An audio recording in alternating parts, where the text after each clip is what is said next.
안녕하십니까. 하루의 경제 주식 마무리 경주마 이재용입니다. 새로운 한 주가 시작된 월요일, 오늘 하루는 어떠셨습니까? 지난 주말에 거리를 다녀보니까 마스크는 쓰고 있지만 일상으로 돌아간 듯한 그런 느낌이었습니다. 오늘부터 거리 두기 제한이 다 풀렸죠. 그러면서 새로운 모멘텀이 되지 않을까 이런 생각을 해봅니다. 또다시 새로운 전략이 필요한 시점이고 새로운 판단이 필요한 시점이고 이렇습니다. 오늘 경주마 함께 하시면서 필요한 전략 세우시고 또 새로운 생각 점검 한번 해보시기 바랍니다. 오늘 함께 달려줄 우리 기수 여러분들을 소개해 드리겠습니다. 월요일에 만나는 남자, 엎치락 뒤치락 되는 지긋지긋한 횡보장 속에서 많은 개미들을 구원해주기 위해서 이 자리에 나온 분입니다. 김태형 작가님 어서 오세요. 안녕하세요. 반갑습니다. 네, 김태형이고요. 매일 밤 아프리카 TV에서 방송을 하고 있는 BJ로 활동을 하고 있습니다. 개인 투자자로서 이제 월요일마다 여러분들한테 새로운 시각으로 좀 이렇게 말씀을 전달해드리고 싶어가지고 오늘부터 이제 고정 출연을 하게 됐습니다. 네. 제가 이제 저 끝자리부터 여기까지 왔는데 다음에는 이 자리까지 갈 수 있도록 열심히 노력하도록 하겠습니다. 네. 그럼 저는 어떡합니까? 자, 각 분야의 전문가들과 함께합니다. 두 분 소개해 드릴게요. 풍부한 경험으로 실전 투자의 모든 것을 하나하나 일러주는 분이시죠. 박현상 유한타 증권 차장님 어서 오세요. 안녕하세요. 4월에 장이 좀 해볼만 할 줄 알았거든요. 근데 아닌 것 같아요, 아직은. 네. 예, 근데 그 내용을 좀 열어봤을 때는 그래도 그럴만한 내용들이 많이 있습니다. 그리고 오늘은 조금 많이 궁금하신 거 위주로 준비를 해봤기 때문에 속 편하게 솔직하게 얘기를 하도록 하겠습니다. 네, 솔직하게 얘기하시면서 자신감도 좀 주시고요. 네. 예, 알겠습니다. 복잡한 증시, 그래도 믿을 것은 데이터뿐이다. 예, 퀀트 투자의 대가입니다. 강환국 작가님, 어서 오세요. 네, 안녕하십니까. 강원국입니다. 그 데이터를 보면은 왠지 5월, 10월이 별로 좋을 것 같지는 않거든요. 그래도 긍정적인 말을 할 게 하나 있습니다. 저 자주 틀립니다. 5월부터 그렇게 좋을 건 없다. 그러나 전 자주 틀립니다. 네. 예, 거기서 저희가 희망을 얻어야 되는군요. 네, 그렇습니다. 알겠습니다. 오늘도 좋은 얘기 기대하겠습니다. 자, 데일리 이슈부터 가겠습니다. 데일리 이슈 저희가 3가지로 추려봤는데 먼저 오늘 다들 느끼셨을 거예요. 장 시작하자마자 9시에 땡 하자마자 리오프닝 주식이 나르더군요. 리오프닝 얘기부터 시작을 좀 해야 되겠는데 그 전에 그거 점검 좀 해볼게요. 우리가 2020년에 한번 출렁거리면서 힘들었고 그 전에 2007년의 그래프가 있고요. 전으로 거슬러 올라가서 1930년대 대공황이라는 게 있었습니다. 공통점이 있잖아요. 네. 전 세계가 휘청휘청 하는 건데 자, 그거 한번 분석 한번 해주시면 어떨까 싶어요. 대공황이랑 2007년도요? 이 1930년대도 전 세계가 출렁거렸던 거 네, 있고 네, 네. 2007년에 글로벌 금융위기 때 네. 전 세계가 휘청거린 공통점 네, 네. 그리고 또 한 번 2020년에 코로나19 때문에 쭉 빠졌다가 올라간 경험 네. 이게 공통점이 있을 것 같아요. 공통적으로 우리가 볼 수 있는 것은 무언가 기업이 이제 부도가 날 수 있는 네. 그런 위기, 기업이 도산을 하게 되면 아무래도 실업률이 올라가게 되고요. 실업률이 올라가게 되면 사람들이 월급을 못 받게 됩니다. 그렇기 때문에 월급을 못 받으면 소비가 안 되고 또다시 기업이 문을 닫게 되는 이런 악순환이 반복이 될 거기 때문에 그런 미래를 우리가 좀 이제 최악으로 가정을 했을 때 그러면은 기업에 투자한 돈, 자산을 빼야 된다라고 하다 보니까 주식시장이 일시에 이제 충격을 받게 되고요. 그런 관점에서 이제 1930년도는 제가 잘 모르겠지만 2007년도나 그다음에 우리 코로나 때 같은 경우에는 시스템이라는 이런 시스템 매매가 도입이 돼 있다 보니까 이게 기관들의 손절매가 또 나오고 또 거기다가 또 떨어지고 손절매가 또 나오고 반복적으로 일어나면서 이제 바닥 없는 하락이 있었다라고 보시면 될 것 같습니다. 지금 아마 보시는 분들이 근데 왜 IMF 얘기는 안 해 이러시는 분도 계실 텐데 그건 글로벌 위기는 아니었어요. 그죠? 우리나라가 휘청거린 거였지. 근데 2020년 코로나 위기는 상황이 조금 달랐던 것 같아요. 툭 꺼지긴 했지만 만회하는 것도 또 금방이었지 않습니까? 유동성이 들어왔다 보는 게 맞을 것 같고요. 일단 예측하지 못한 위기였고 제 기억에 그때 2,000포인트에서 1,400까지 한 3주 만에 한 번에 미끄러졌거든요. 예. 그러면은 그렇게 크게 빠질 때 우리가 주식 측면에서 좀 편하게 얘기할 때는 그때는 매물이 없었습니다. 네. 감히 주식을 살려고 했었던 사람들이 없었기 때문에 소위 로스컷이 조금만 나오더라도 그냥 부러졌던 상황이죠. 네. 그러니까는 그 이후에 저점이 어느 정도 형성됐다 했고 그리고 삼성전자, 하이닉스, 현대차 같은 우리의 시가총액 상위 종목들을 매수하려는 우리 주린이 투자자분들, 동학개미 여러분 들어왔고요. 네. 그리고 유동성이 들어오면서 국가별로 이제 그 금리 정책이라든지 유동성 정책을 풀었기 때문에 그 상황에서 대부분 1,600, 1,700까지는 예측을 거의 못했어요. 네. 그러다가 1,700 이상 때부터 꾸준하게 올라왔고요. 일단 이런 상황들이 전례 없는 위기였다가 한 번에 유동성이 들어 올라왔기 때문에 투자하는 제 입장에 봤을 때도 좀 어이가 좀 없었던 상황이었는데 네. 그러더라도 시장은 언제나 본래 펀더멘털로 회귀를 했고 그 회귀했던 과정에서 지금 우리 퍼가 한 10배 정도 조금 넘는 상황인데 그 전후까지 강하게 슈팅이 나왔다 이렇게 보시면 될 것 같습니다. 근데 2020년에 장에 들어와서 그때 뭘 집어넣어도 장에서 재미를 봤던 분들이 지금 이제 힘들어 하시잖아요. 예. 그때 나는 주식의 천재야! 라고 했던 분들이 지금 나는 왜 이러지? 이렇게 고민하고 계신 분들도 많으시다고 들었습니다. 이 퀀트 투자를 할 때도 이런 시대적인 어떤 흐름이나 이런 게 다 데이터로 분석이 가능한 거죠. 네, 그리고 저희는 그 금융 역사를 그래서 많이 연구를 해야 된다고 생각을 네. 합니다. 다 반복이 되니까요. 네. 그 1930년 그때 같은 경우는 사실 이제 중앙은행이 있긴 있었는데 얘네들이 무엇을 할지 잘 몰랐습니다. 그래서 보통은 이렇게 경제 위기가 오면 유동성을 공급을 해야 되는데 그때는 이제 근본위제라고 해가지고 오히려 유동성을 뺐습니다, 중앙은행이. 그래서 경제 대공황이 왔던 거고요. 2008년에는 학습 효과가 있어가지고 그 유동성을 공급을 했는데 근데 조금 늦게 했습니다. 뭐 하지 하면서. 근데 이제 2020년에는 아주 곧바로 신속하게 유동성을 공급했거든요. 네. 그게 그 세 개의 차이라고 볼 수가 있고 2020년 투자자들은 2008년을 봤기 때문에 유동성 공급이 빨리 되겠지 해가지고 이제 빨리 되돌아왔습니다. 네. 그래서 2달 만에 다시 회복을 했죠. 2022년은 그럼 뭡니까? 지금 장을 어떻게 대처를 하는 겁니까? 지금 뭐 사실 뭐 1년 반 동안 많이 올랐으니까 좀 이렇게 그 조정장이 오는 거는 불가피하다고 봅니다, 저는 사실. 근데 너무나 많은 일들이 있으니까 말이죠. 왜냐하면 그 전에는 마이너스 실질 금리 그렇게 되는 거고 그 다음에 또 저 마이너스 유가까지 등장을 했었잖아요. 그런 분위기하고 지금은 너무 다르기 때문에 그게 다 또 데이터로 나오지 않습니까? 그러니까 뭐 최근에 이슈 같은 경우는 이제 뭐 금리가 오르고 있고 그리고 장단기 금리가 역전된다 그게 있는데요. 사실 근데 여기서 이제 퀀트 투자자가 하는 건 뭐냐 하면은 그럼 그런 사례가 과거에 몇 번 있었는가, 어떤 사례가 있었는가 하고 그럼 그 시점부터 3개월, 6개월, 1년, 2년 후에 주가는 어떻게 이제 변했는가 이런 거를 분석을 하거든요. 네.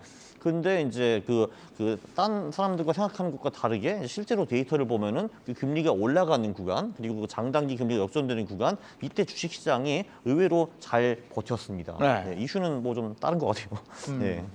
자, 오늘 리오프닝 주가 날개를 달고 장 시작하자마자 날랐어요. 이거는 예상을 했던 바인가요, 장에서? 예상을 했던 바가 맞는데 네. 오늘 쫓아잡기는 부담이 있던 상황이죠. 무슨 얘기를 말씀드리고 싶냐면 지금 아까 유동성 얘기를 드렸는데 지금은 시장 유동성이 매우 떨어집니다. 유동성이라 하면 A라는 주식이 오늘 오르면은 내일도 올라야 되거든요. 네. 이게 장이 좋아야 되는데 오늘 하루하루 이슈에만 국한되는 거예요. 네. 그러니까 지난주 금요일 날에 우리가 극장 관련주들이 올랐고 네. 오늘은 다른 주들이 올랐고 이런 식으로 그날 이슈가 있는 거에만 한쪽으로 들어갔다가 그 다음날 연속적이 없기 때문에 일반적으로 현금이 별로 없는 개인 투자자분들 입장에서는 그냥 요즘 두더지 게임한다. 오르면 그 다음날 빠지니까 이런 얘기가 많이 나오는 거거든요. 그러니까는 매매를 하실 때 포인트는 뭐냐면은 내가 원래 좋게 생각했던 거 같을 경우가 올해 내내 이슈가 있을 건지 아니면 지금 러시아 우크라이나 사태 때문에 단기적으로 소멸된 건지 이런 두 부분을 나눠서 생각을 하셔야 될 것 같아요. 근데 지금은 리오프닝이란 단서는 계속 있는데 좀 이따 다른 분들 얘기하시겠지만은 리오프닝이 약간 너무나 다 아는 이슈이기 때문에 그 리오프닝 들어가려면은 추가적인 실적이 들어가야 되거든요. 그러니까 지난주와 오늘의 다른 점은 이게 딱 이틀밖에 안 됐는데요. 우리가 이거 대한항공 있잖아요. 네. 지난주 금요일 날에는 저희 방송 저희가 와서 했는데 그 항공료 급등 때문에 지금 실적이 너무 빨간불이다. 그 기사 막 나왔어요. 근데 오늘 이슈는 뭐냐면 조금 플러스가 나니까는 그거 대비해서 1분기 실적이 화물도 좋지만 여객 운임도 되게 좋아진다. 분석보가 나왔어요. 그럼 뭐가 팩트일까 생각을 하는 거예요. 그럼 막상 우리가 알고 있는 팩트는 주가가 올라야지, 주가가 반응해야지 팩트인데 그거를 지금 계속 시장 국면마다 색깔마다 매일 다르기 때문에 고민하고 있는 거죠. 그래서 이럴 때일수록 원칙, 내가 알고 있는 투자를 이끄는 게 가장 맞다라고 생각하고 있습니다. 아니 오늘 리오프닝 주가 날아간 이유가요. 주말에 토요일, 일요일에 밖에 나가 보셨어요? 나갔죠. 아이고 뭐 제가 오프닝에도 얘기했습니다만 일상으로 돌아간 줄 알았어요. 그 정도로 많은 분들이 밖에 나와 있었고 가게마다 그냥 뭐 꽉꽉 차 있었고 막 이랬거든요. 그걸 본 투자자들이 야 이제는 되겠구나 방향 이렇게 잡자 하고 오늘 화장품주 많이 오르지 않았습니까? 네, 많이 올랐습니다. 네. 근데 방금 전에 투자 원칙이라는 얘기를 해주셨는데요. 네. 이제 오늘 화장품주 같은 경우도 그렇고 그다음에 항공주도 마찬가지고 지금 네. 리오프닝이라는 이야기로 올라가고 있습니다. 근데 그래서 좀 걱정되는 부분이 뭐냐 그러면은 이제 보통 개인 투자자가 투자를 하실 때 지금 이슈가 되는 방금 말씀하셨다시피 주말에 뭔가 이렇게 이슈가 있었고 그것 때문에 내가 이 주식을 사봐야지 하고 검색해서 매수를 하시는데 그 관점에서 5년 정도 혹은 10년 정도 차트를 열어보고 조금 접근을 하는 습관을 들이셨으면 좋겠다라고 좀 말씀을 드리고 싶어요. 왜냐 그러면은 저 같은 경우에는 대한항공도 물론 좋은 기업이라고 생각을 합니다. 하지만 저 같은 경우에는 델타항공 이라는 기업에 실제로 투자를 진행하고 있는데요. 대한항공 같은 경우는 2019년과 지금의 주가를 찾아보시면은 오히려 지금 주가가 더 높이 올라와 있습니다. 그런 관점으로 보시면은 지금 리오프닝 같은 경우에는 아까 전에 차장님도 말씀을 해주셨지만 어떻게 보면은 1년 내내 이슈가 있을 종목을 찾아야 된다라고 말씀하셨던 이유가 뭐냐 그러면은 지금 자리가 조금 불안하다라는 생각을 지울 수가 없기 때문입니다. 아무래도 코로나 이전에 또 그 당시보다 돈을 잘 버는 건 맞겠지만 이건 아무래도 우리나라의 이제 반도체 수출이라는 특수한 환경 때문에 조금 그럴 수 있고 실제로 실적이 무너진다라고 하면은 국제유가가 너무 비싸기 때문에 그리고는 항공운임이 단기로는 성장할 수 있겠지만 장기로는 점점점 다시 안정화를 찾아가면서 실적이 다시 예전 수준으로 돌아간다라고 하면은 그러면은 2019년 주가보다 지금 주가가 비쌀 이유가 없고요. 그리고 실제로 여행이나 항공 같은 경우에는 특히나 유상증자를 통해서 주식을 더 많이 발행했기 때문에 시가총액으로 놓고 보면은 지금 훨씬 더 고평가를 받고 있는 수준이기도 합니다. 그래서 이런 부분에 있어가지고 분명히 우리가 일상으로 돌아가는 것은 맞지만 이 부분에 대해서 내가 이거를 단기적으로 매매 소재로 찾아야 될지 아니면 장기적으로 투자로 가져가야 될지는 좀 구분을 하시는 좀 습관을 들이셨으면 좋겠다라고 말씀을 드리고 싶습니다. 지금 두 분 다 리오프닝 주식에 대해서 조금 조심스럽게 말씀을 해주셨는데 글쎄요, 강 작가님 어떠세요? 리오프닝 주식 같은 경우도 퀀트 투자로 분석이 가능합니까? 분석이 가능하지 않고 그래서 제가 사실 별로 가능하지 큰 않아요? 관심이 없습니다. 왜냐하면은 이 리오프닝이라는 거는 네. 과거에는 한 번도 없었고 아. 지금 이제 한 번 있고 미래에도 아마 없을 가능성이 매우 높습니다. 그래서 이제 저는 별로 큰 관심이 없는데 그러나 뭐 2040년대에 뭐 코로나 비슷한 사태가 또 터져가지고 그때 그러면 제가 생각 그래 내가 어렸을 때 2020년대 코로나라는 게 있었지 그때 주가가 패턴이 어떻게 움직였는가 그때 분석을 할 것 같습니다. 지금은 이제 분석 안 합니다. 그거. 그러면 어제같이 이렇게 일상으로 돌아가는 듯한 이런 분위기 속에서 강 작가님이 관심을 두고 있는 섹터는 어떤 게 있겠어요? 저는 섹터에 사실 관심을 별로 두고 있지는 않고요. 네. 네, 근데 일단 리오프닝 주라는 게 굉장히 우아하게 들리는데 네. 사실은 완전히 코로나 때문에 얻어 터진 애들이 조금씩 기어 올라온다 이렇게 보면 되거든요. 저는 얻어 터진 기업에 관심이 없습니다. 네. 그래요? 완전히 얻어 터진 건 관심이 없고 네. 얻어 터지지 않고 성실하게 쭉 가는 것에 관심이 있군요. 그렇죠. 이제 한마디로 이제 3번 얻어 맞아서 이제 다운된 벅서가 막 이제 기어 올라오는 그런 모습인데 네. 저는 그런 데 관심 없습니다.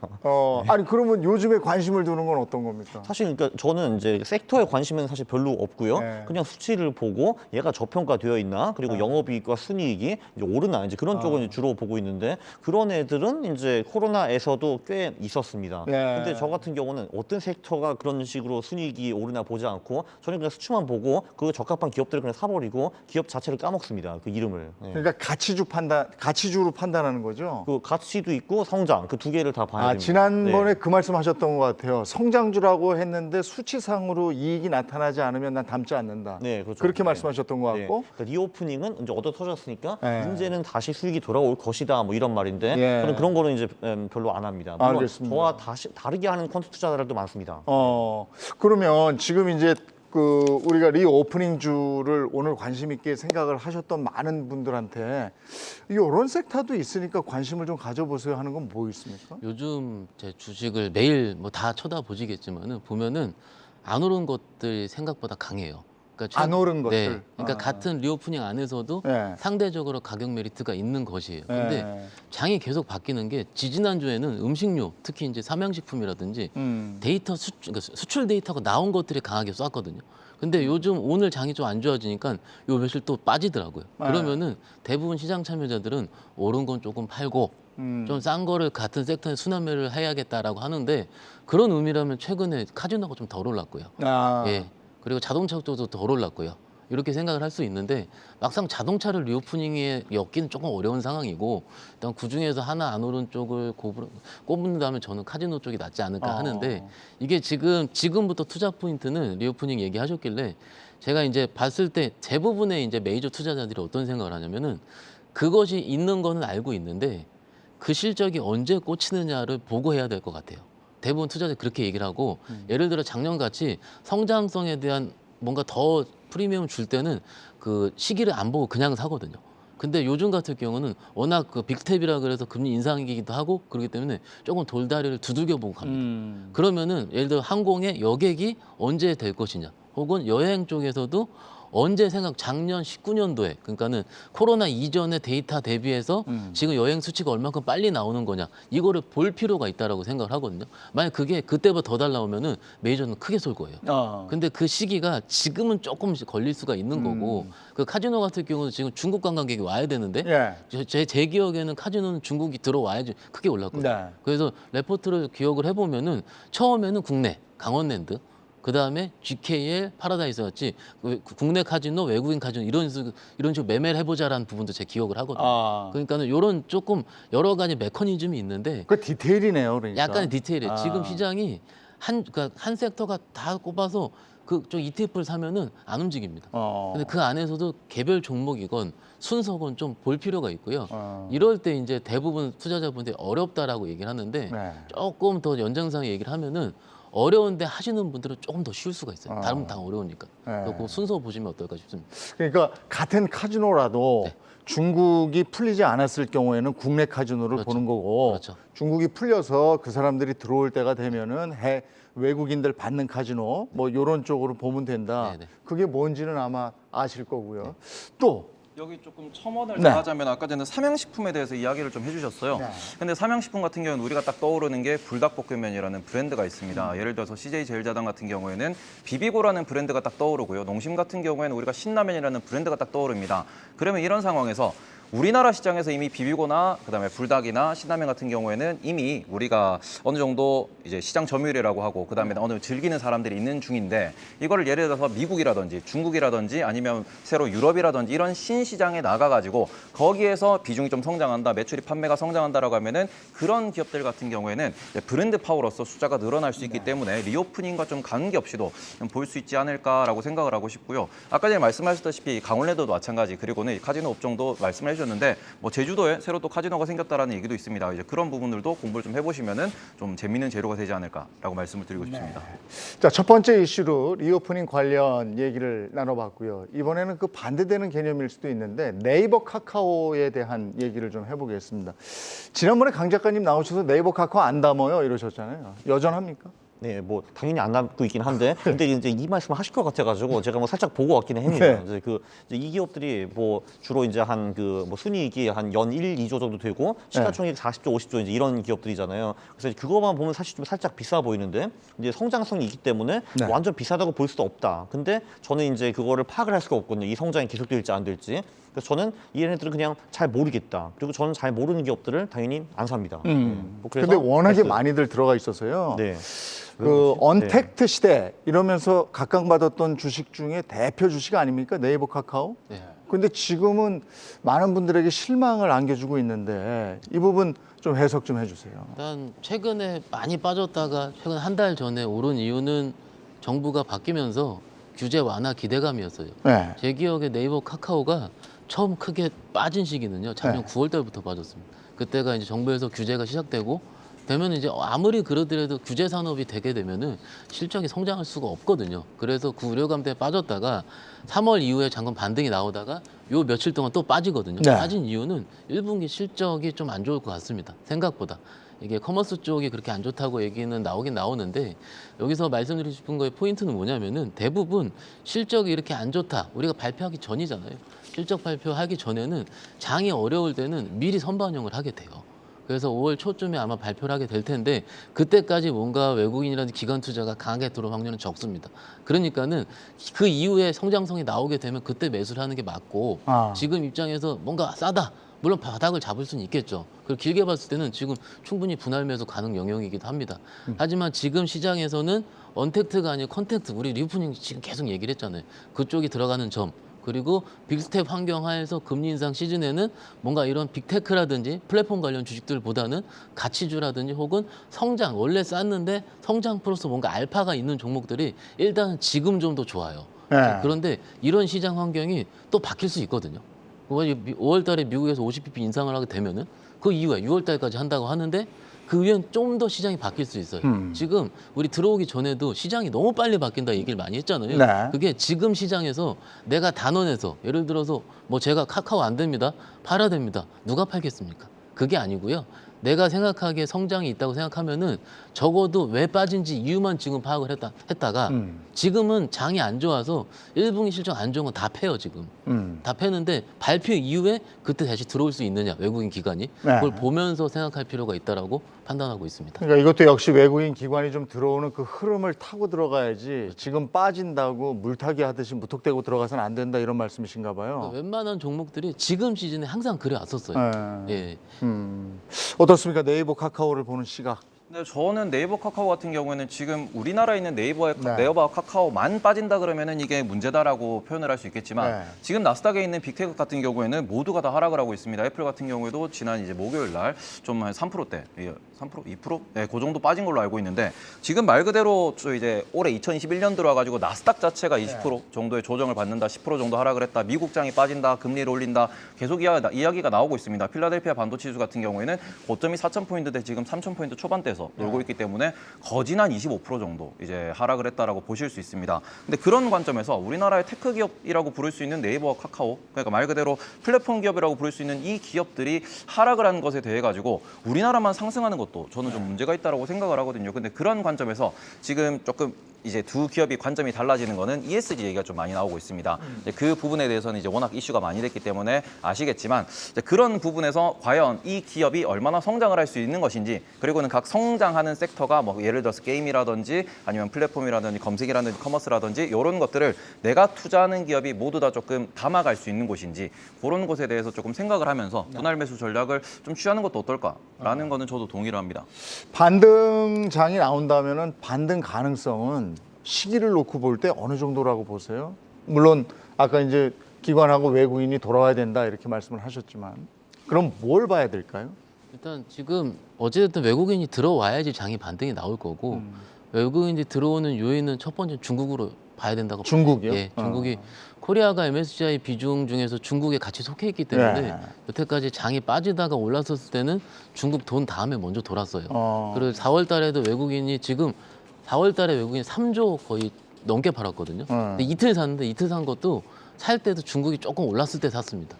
그러면 첫 번째 단기적으로는 중국 이슈가 나와줘야 되는데 오늘 20일 날 이번 네. 주 같은 경우가 중국에서 LPR이라 그래서 네. 대출 우대 금리가 좀 아마 발표가 될 거예요.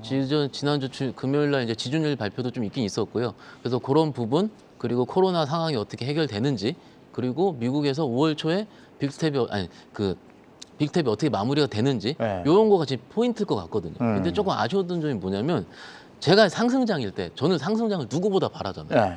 그런데 이런 이슈가 있을 때 원래는 1, 2주 전에 끝났어요. 네. 하락이. 네. 근데 요즘 1월부터 봤을 때는 그거가 돼야지 끝나더라고요. 그 이슈가. 예를 들어서 금리 인상 5월 4일 날. 그 중국 발표 4월 20일 날. 실제 그걸 봐야지 끝난다는 겁니다. 그러니까는 확인을 하겠다는 거죠, 시장에서. 대부분 투자자들은 지금 못 믿겠다는 거예요, 지금. 네. 해내들 더 빠졌으니까는. 네. 그래서 조금 그 이슈만 확인을 한다면은 외국인 들어올 때 하더라도 늦진 않습니다. 지금. 자, 지금 이제 대외 변수에 대한 얘기를 이렇게 해주셨는데 미국이라든지 중국이 우리에게 워낙에 큰 영향을 미치기 때문에 그렇다면 강 작가님, 퀀트 투자에도 미국이나 중국의 어떤 그래프를 다 분석하고 국내 장에 반영하고 이런 작업을 하십니까?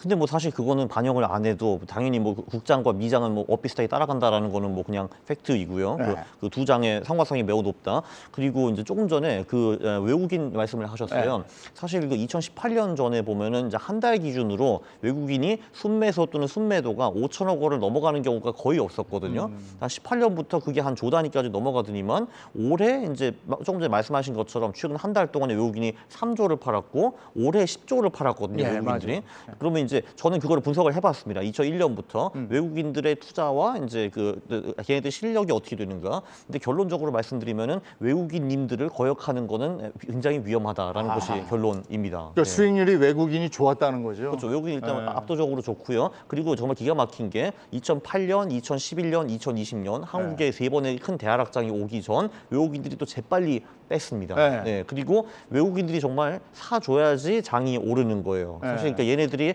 사서 오르는지 아니면 얘네들이 안 오를 거라고 감을 잡고 파는 건지는 잘 네. 모르겠으나 이제 팩트는 외국인들을 거역하면은 상당히 위험하다. 이거는 지금 맞습니다. 무서운 얘기를 네. 해주셔서 네. 왜냐하면 요즘 장은 외국인들이 파는 걸 개인들이 잡아요. 그렇죠. 네. 그래서 이게 그나마 지탱이 되고 있는데 그렇게 말씀을 하시면 너무 무서워서. 네, 근데 요게 팩트이고요. 네. 제가 20년 데이터를 보니까 외국인들이 마지막으로 좀 실수를 한 게 2002년, 3년 이 언저리고요. 네. 이때는 얘네들이 잘 못했는데 그 후부터는 흐름을 대체로 잘 막히고 있는데 외국인들이 못하는 게 딱 하나 있습니다. 네. 한국이 다시 상승장이 시작할 때 얘네들이 진입은 좀 늦습니다. 아, 네. 그래요? 네, 근데 대폭락 전에 빨리 빠져나가는 거 이거는 상당히 잘하더라고요. 걔네들. 네. 근데 여기에 대해서 김 작가님은 저 얘기에 대해서 어떻게 생각하십니까? 저 같은 경우에는 맨날 시장 유동성을 이제 전체적으로 생각을 해야 된다라고 이야기를 좀 많이 하는데요. 주식 시장의 구성을 우리가 다시 한번 생각을 해보면은 시장 같은 경우에는 투자금이 있어야 돌아가는 곳입니다. 그리고 월스트리트 같은 경우에는 한국 투자자들 혹은 한국 여의도에 있는 자금보다 훨씬 더 큰 규모로 운영하고 있기 때문에 그런 관점에서 이게 예를 들어서 미국 월스트리트에서 신흥국과 선진국 사이에서 리밸런싱을 한다. 채권과 주식 사이에서 리밸런싱을 한다라고 했을 때 그렇게 움직이는 돈의 액수가 워낙 크기 때문에 외국인을 거스르면 안 된다는 말, 저 말은 이제 사실일 수밖에 없습니다. 이제 그런 관점에서 지금 보셨을 때 이제 개인 투자자들이 어떻게 보면은 좀 시장에 대해서 참여를 많이 하고 있고, 그리고 한국 시장의 특성상 미국 시장 같은 경우에는 기업들이 시장에 돈을 계속 줍니다.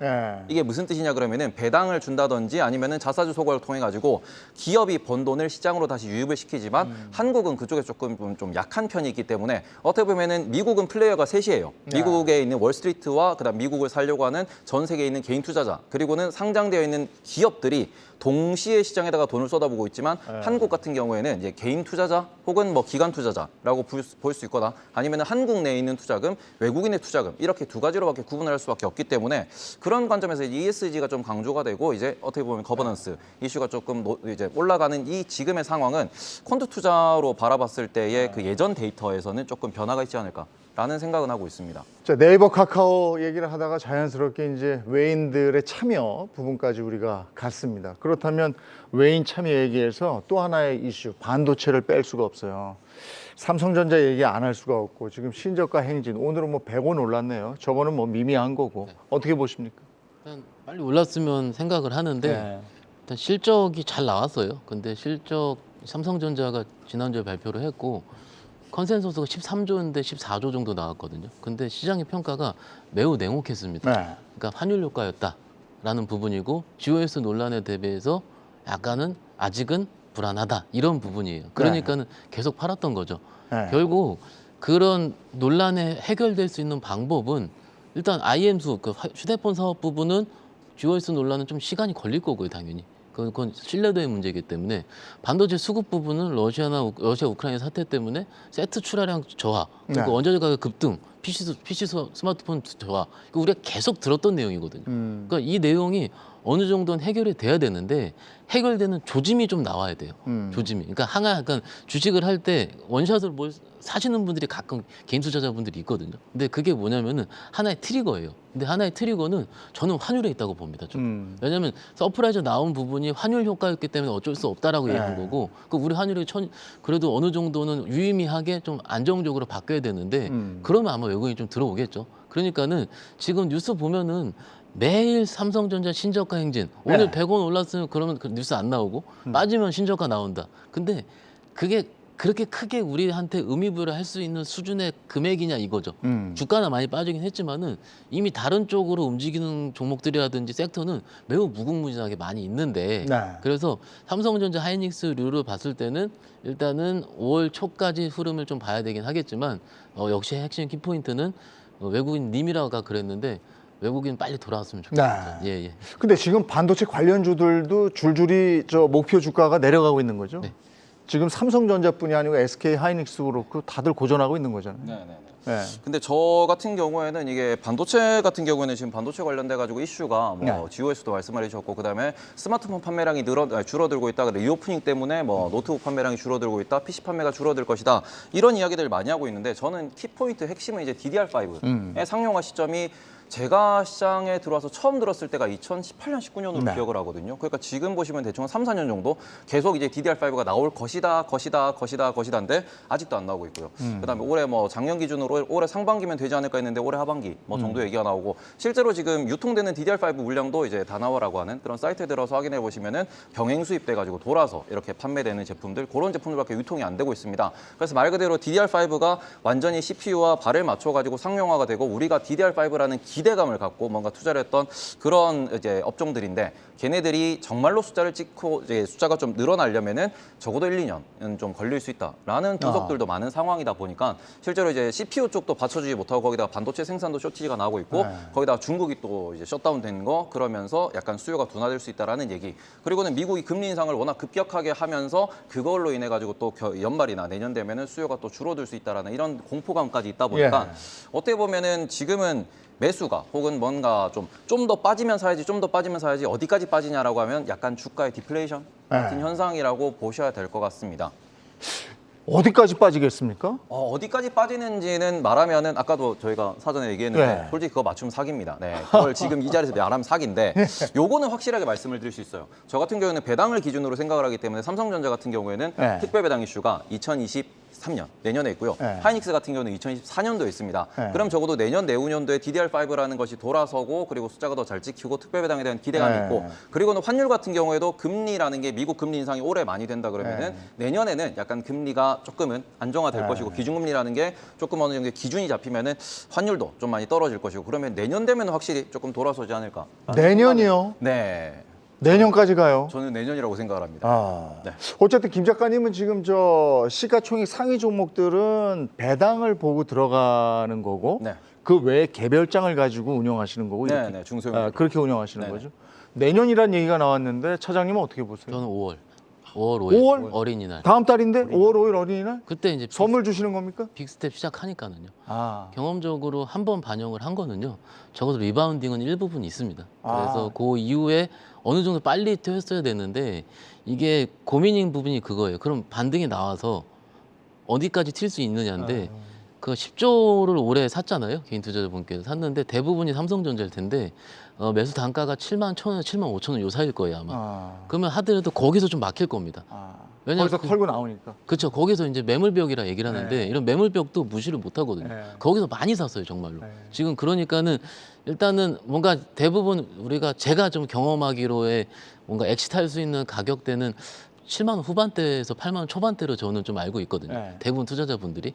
그러니까는 거기까지 리바운딩이 가능할 것이냐는 부분은 약간 부담이고 그래서 그 또 핵심 포인트는 제가 저번에 어떤 분 얘기 들어보니까는 중국 스마트폰, 그러니까 중국 경기. 그러니까 지금 휴대폰 출하량 추이가 다 빠지고 있거든요. 그러니까 뭐 중국 영향인데 중국 경기가 돌아야지 전체 스마트폰 출하량 전망치도 돌 수가 있어요. 그러면은 그렇기 때문에 그거 확인되는 시기가 두 개 겹쳐진다면은 제가 보기엔 5, 6월 정도 보면 어떨까 싶습니다. 예.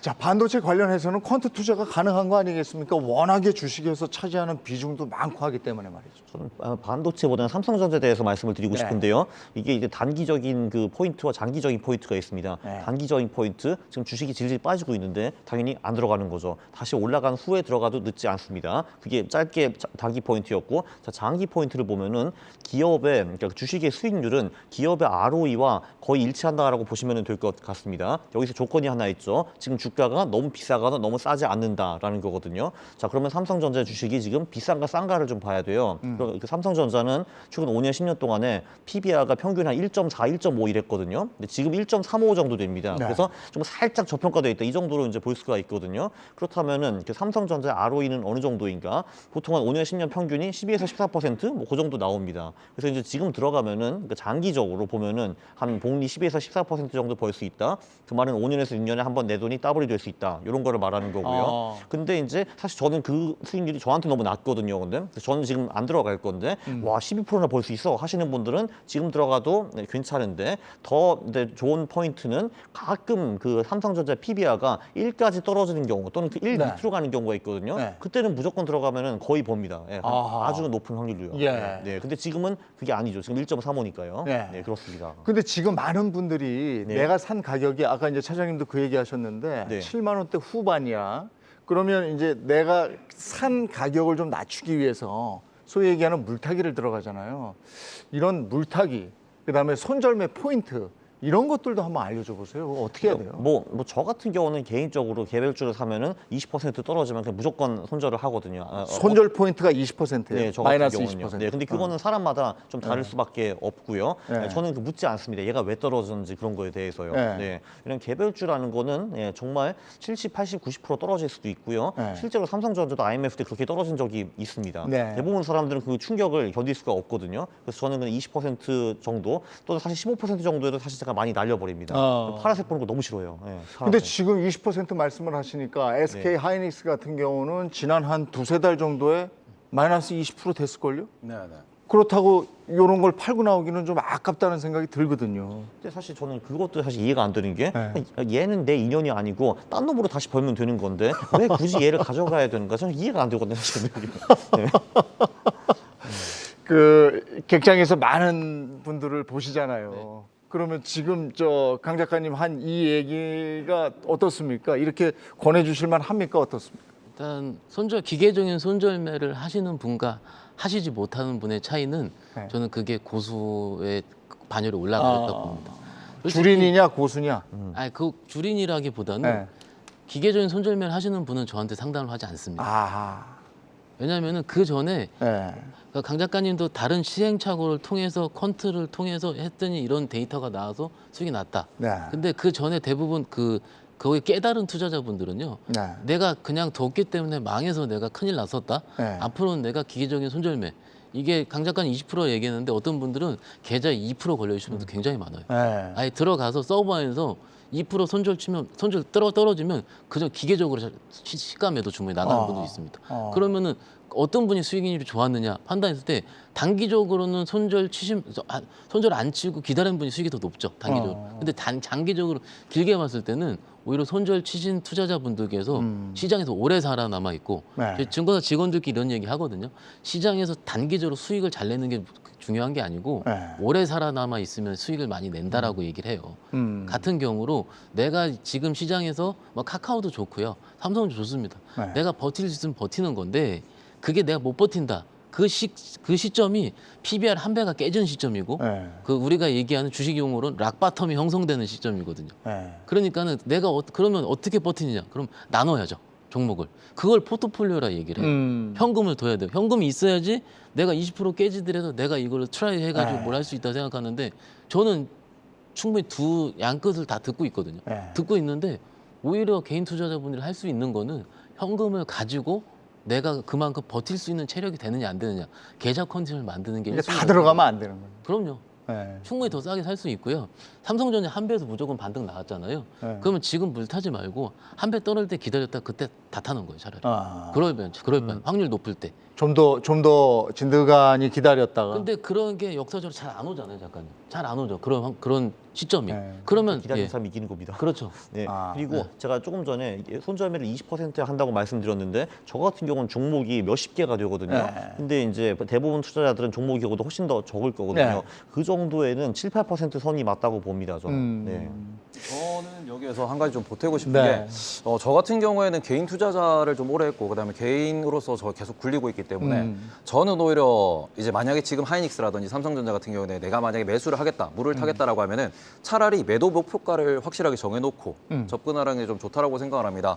뭐 이거는 제가 빅테크에서 쓰면 좀 이제 쓸모 있다라고 얘기하고 성장주에서 쓰면 쓸모 있다라는 이제 투자 전략이라고 말씀을 드리는데 예를 들어서 이제 하이닉스 같은 경우에는 지금 한 11만 원 정도 하고 있는데 예를 들어서 내가 15만 원 정도까지는 뭔가 내가 투자를 했을 때 차트를 봤을 때 분석을 했을 때 갈 것 같아라고 하면은 15만 원까지의 내가 이제 11만 원과 15만 원 차이 4만 원을 벌 수 있다라고 접근을 하면서 그걸 보고 투자를 하시고 더 빠지면은 내가 더 벌 수 있구나 하고 투자하시고 그리고는 이제 올라가는 과정에서 뭐 한 13만 원, 14만 원 올라가면서 지금 시황을 보니까 좀 돌아야 되겠다. 네. 이런 것들은 그때그때 눈치를 보되 버틸 수 있는 멘탈은 결국 희망이거든요. 네. 그 희망을 매수할 때부터 매도 가격을 정해놓고 접근하는 게 개인 투자자로서는 조금 더 좋은 좀 목표치가 아닌가. 네. 적금 이자처럼 나는 이걸 투자한 돈이 얼마 이제 몇 년 내에 몇 퍼센트 정도 불어날 수 있을 거다라고 네. 목표를 정해놓고 접근하는 게 조금 더 강한 멘탈을 가질 수 있는 방법이지 않나 생각합니다. 삼성전자와 반도체 주가 얘기를 하면서 물타기라든지 손절매 타이밍 뭐 이런 얘기까지 함께 나눠봤고요. 이번에는 강 작가님이 한 얘기 중에 오늘 뭐 주제가 되겠습니다만은 좀 걱정스러운 것이 5월에서 10월 사이 데이터를 보니까 이때 주식 투자를 해서 번 사람들이 별로 없더라. 이런 데이터를 들고 나오셨는데 이것도 겁나는 얘기라서. 사실 제가 좀 동안이긴 하지만 제가 18년 차 지금 투자를 하고 있습니다. 그래서 이제 제 뼈 아픈 경험은 제가 5월, 10월에 뭘 해도 돈을 네. 번 적은 사실 별로 없었습니다. 네. 처음 몇 년 동안 제가 오기가 있었죠. 에이, 그거는 우연일 뿐이야. 내년은 네. 벌 수 있어 했는데 내년에 또 깨지더라고요, 이게. 네. 그래가지고 언젠가 제가 이제 분석을 하기 시작했고 관련 논문들도 사실 되게 많습니다. 놀라운 거는 전 세계적으로 11월, 4월에 주식 수익은 상당히 높고 네. 5월, 10월은 상당히 가난하다라는 거였고요. 그거는 그냥 그 동서고금 거의 다 똑같습니다. 그러니까 예를 들면은 한국 같은 경우는 1995년에 우리가 이제 그 100원을 가지고 5월, 10월에만 투자를 했다라고 가정하면은 지금 26년 후잖아요. 세월이 흘러서 그 100원이 30원이 됩니다. 그리고 미국 시장 같은 경우도 1965년부터 우리가 5월, 10월에만 계속 투자를 했다라고 하면은 그 100원이 55년 지났는데 아직도 100원입니다. 네. 그래서 그리고 미국 같은 경우는 근데 11월 4월부터 1965년부터 그 지금까지 투자했다면 그 그러니까 100원이 10,000원 이상이 됐거든요. 100배 이상이 됐거든요. 엄청난 차이입니다, 이게. 도대체 왜 그러냐는 거죠. 왜? 근데 5월부터 10월이면 꽤 된단 말이에요. 그거에 대해서도 뇌피셜이 굉장히 많기는 한데 네. 사실 딱히 밝혀진 이유는 별로 없습니다. 그거에 대해서. 네. 뭐 혹자가 말하기를 뭐 그 이제 특히 이제 그러니까 투자자들이 기분이 좋을 때가 11월, 4월에 많이 몰려 있다. 이제 이런 말이 있어요. 12월 크리스마스, 1월 뭐 뉴이어, 3, 4월 야 봄이 온다. 뭐 이런 말이 있고 반대로 이제 특히 가을이 오면은 유럽과 미국 투자자들이 많이 우울해지거든요. 여름이 거기는 좋고 가을이 별로기 때문에 그래서 9월, 10월에 사건 사고가 많이 난다 이런 설도 있는데 이거는 사실 그냥 다 추측일 뿐입니다. 근데 요 데이터를 보면 한국이 그나마 낫네. 100만 원이 30만 원. 아니요. 한국이 더 나쁩니다. 100만 원이 100만 원이 30만 원 된다고요? 네, 그죠. 미국은 50년 30만 원을 했는데 번다는 그나마 얘기로 100만 원이 들었어요, 100만 원이 돼 있습니다. 그러니까 아직 본전은 차렸어요. 50년 동안에. 네. 장에서 직접 경험해 보시기로는 어떻습니까? 일단 올해만큼 네. 데이터가 잘 깨지는 장은 처음이에요. 데이터가 매년 깨진다. 네, 깨질 수도 있다. 그러니까 깨질 수도 있다. 저는 누구보다도 액티브한 투자가기 때문에 네. 장은 항상 불확실성 및 의외성이 있다라고 봅니다. 그 항상 모든 투자자들이 그렇게 생각을 하면은 그런 적이 없었어요. 일례로 올해 1월 달에 저희 장 코스닥 굉장히 좋았어야 됐거든요, 여태까지. 4월도 그래요, 사실은. 네. 그렇죠. 4월도 지금 굉장히 좋아야 되는데 지금 안 좋아요. 안 좋아요. 안 좋아요. 그러면은 적어도 올해 데이터로 봤을 때는 지금까지 과거의 데이터가 틀렸다는 얘기입니다. 그렇다. 예. 4월이 원래는 좋아야 되는데 안 좋은 거예요. 그러니까 데이터가 틀린 거지. 제가 이제 요거 추가도 하고, 그렇죠. 4월이 보통은 미국과 한국이 가장 그 스트롱한 달이고요. 근데 그거는 맞는데, 자, 근데 여기서 또 제가 추가할 내용은 그러면 이제 한국 시장에서 그 5월, 10월에 투자하면 처참하게 깨졌다라고 했는데, 냉정하게 보면은 최근 40년 동안에 20번은 수익이 났고 20번은 안 났거든요. 근데 그럼 이제 반반 승률이라는 건데 안타깝게도 주식시장에서는 반반 승률을 계속 되풀이하면 돈을 잃게 됩니다. 그 이유가 뭐냐면은 우리가 100원으로 시작을 했어요. 올해 20% 벌었습니다. 그 돈이 120원이 되잖아요. 그럼 다음에 20%를 깨졌다고 하면은 120원이 100원이 되는 게 아니라 96원이 됩니다. 네, 그리고 그거를 반복하다 보면은 내 자본이 계속 떨어지는 거예요. 한마디로 5월, 10월에 돈이 벌리는 해도 상당히 많이 있었으나 근데 그거를 계속 되풀이하면은 돈을 계속 잃게 된다. 이제 이런 얘기입니다. 그래서 저는 확률이 안 좋은 게임은 안 하거든요. 네, 그렇습니다. 지금 저 데이터를 어떻게 보십니까? 저는 일단은 지금 퀀트 투자를 제가 직접 해보진 않았지만 저는 코로나 이전과 코로나 이후가 완전히 좀 세상이 달라졌다라고 생각을 하고 있거든요.